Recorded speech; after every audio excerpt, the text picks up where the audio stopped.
মুমিন জীবনে বিপদ যত বেশি, কষ্ট যত বেশি, তার সামনে সফলতা তার চেয়েও বেশি। ঠিক কিনা বলেন? স্ত্রী কথা শোনে না, অথবা ছেলে মেয়ে কথা শোনে না। তাহলে পরীক্ষা সবার জীবনে আছে, এক একজনের পরীক্ষাটা এক এক রকম। আল্লাহ তাআলা দেখতে চায় যে এই পরীক্ষার সময় আমরা কিরকম রেসপন্স করি, how to deal with the test. কিভাবে এই বিপদ আপদ পরীক্ষাগুলোকে আমরা হ্যান্ডেল করব, ডিল করব, এটা হচ্ছে আজকের আলোচনার বিষয়। বুঝতে পেরেছেন সবাই? আমার প্রিয় ভাইরা, তাহলে পরীক্ষাময় আমাদের জীবন। বিপদ আপদ পরীক্ষা এটা মানুষের পিছু ছাড়ে না। সবার জীবনে পরীক্ষা আছে, নবীদের জীবনেও পরীক্ষা ছিল। সাহাবারা জিজ্ঞেস করেছেন, ইয়া রাসূলুল্লাহ, আইয়ুন নাসি আশাদ্দু বালাআন ফিদ দুনিয়া, এই দুনিয়ার বুকে কাদের পরীক্ষা সবচেয়ে বেশি? বিশ্বনবী বলেছেন, আল আম্বিয়া। এই পৃথিবীতে সবচেয়ে বেশি পরীক্ষা আল্লাহ তাআলা নিয়ে থাকেন নবীদের। কাদের? নবীদের। সুম্মাল আমসাল ফাল আমসাল, এরপরে নবীদের পরের স্তরে যারা, তাদের পরীক্ষা। এরপরে তাদের পরের স্তরে যারা, তাদের পরীক্ষা। সিদ্দিকিনদের, শোহাদাদের, সলিহিনদের, আল্লাহওয়ালাদের। যার ঈমান যত মজবুত, তার জীবনে পরীক্ষাও তত বেশি। চিল্লায় বলেন ঠিক কিনা? তাহলে মুমিনরা, বিশ্বাসীরা, আমরা কি পরীক্ষা বিপদ আপদে ভয় পাই? হ্যাঁ, বিপদ দেখলে ভয় লাগে আপনাদের? ভয় লাগে? হ্যাঁ, না। মুমিনরা বিপদে ভয় পায় না, তারা হতাশ হয় না।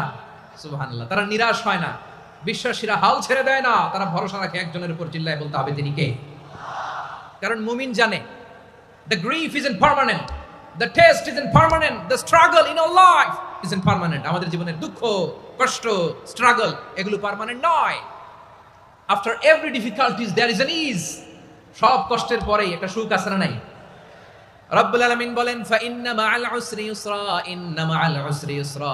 ভয় পেও না, চিন্তা করো না, কষ্টের সাথেই আমি রেখে দিয়েছি স্বস্তি। সুবহানাল্লাহ বলেন। মুমিন জীবনে বিপদ যত বেশি, কষ্ট যত বেশি, তার সামনে সফলতা তার চেয়েও বেশি। ঠিক কিনা বলেন? কারণ বিশ্বাসীরা জানে রাত্রি যত গভীর হয়, সুবহে সাদিকের সময় তত আগাতে থাকে। গর্ভবতী নারীর পেটের ব্যথা যত বাড়তে থাকে, ঘরে নতুন মেহমান আগমনের সময় ঘনাতে থাকে। মুমিনদের উপর বিপদ, অত্যাচার, আপদ, পরীক্ষা যত বাড়তে থাকে, কালেমার পতাকা উড্ডয়নের সময় কাছে আসতে থাকে। বিশ্বাসীদের এগুলো হিসাব মিলানো অনেক আগে, এগুলো অনেক আগে হিসাব মিলানো। দুঃখের আধার শেষে সুখের আলো মিটিমিটি হাসে। চিল্লায় বলেন ঠিক কিনা? দুঃখ যত বেশি, পরীক্ষা যত বেশি, কষ্ট যত বেশি, সুখের সময় তত কাছাকাছি। চিল্লায় বলতে হবে ঠিক কিনা? এজন্য মুমিন জীবনে পরীক্ষা বেশি, মুমিনদের হতাশা নাই। মুমিনরা নিরাশ হয় না, হতাশ হয় কাফিররা। মুমিনরা কখনো হাল ছেড়ে দেয় না, মুমিনরা ভরসা রাখে একজনের উপর, তিনি কে? তাহলে আমার প্রিয় পটুয়াখালীবাসী, বিপদ থাকবে, পরীক্ষা থাকবে, এই বিপদ থেকে আমাদেরকে উদ্ধার করবেন একজন, তিনি কে? আমরা শুধু আল্লাহর উপরই ভরসা রাখবো। রাজি আছেন তো? চাইবো একজন সত্তার কাছে। আওয়াজ করে বলুন তিনি কে? একজন সত্তার কাছে চাইবে। বিশ্বনবী ওনার চাচাতো ভাই আব্দুল্লাহ ইবনে আব্বাস রাদিয়াল্লাহু তাআলা আনহুকে বললেন, ইয়া আব্দুল্লাহ ইবনে আব্বাস, হে আব্দুল্লাহ ইবনে আব্বাস, ইদা সাআলতা ফাসআলিল্লাহ, যখন চাইবে আল্লাহর কাছে যাও। ও আব্দুল্লাহ, যখন চাইবা আল্লাহর কাছে চাও। ওয়া ইদা ইসতাআনতা ফাসতাইন বিল্লাহ, যখন সাহায্য চাইবা আল্লাহর কাছে ফরিয়াদ করো। জেনে রেখো ও আব্দুল্লাহ, ওয়া'লাম আন্নাল উম্মাতা লাউ ইজতামাআত আলা আন ইয়ানফাউকা বিশাইইন লাম ইয়ানফাউকা ইল্লা বিশাইইন ক্বাদ কাতাবাহু আল্লাহু লাক। ও আব্দুল্লাহ, জেনে রেখো, মনে রেখো, গোটা বিশ্বের সবাই মিলে যদি তোমার উপকার করতে চায়, ততটুকুই তারা করতে পারবে যতটুকু আল্লাহ তোমার নসিবে সেটা লিখে রেখেছে। ঠিক কিনা বলেন?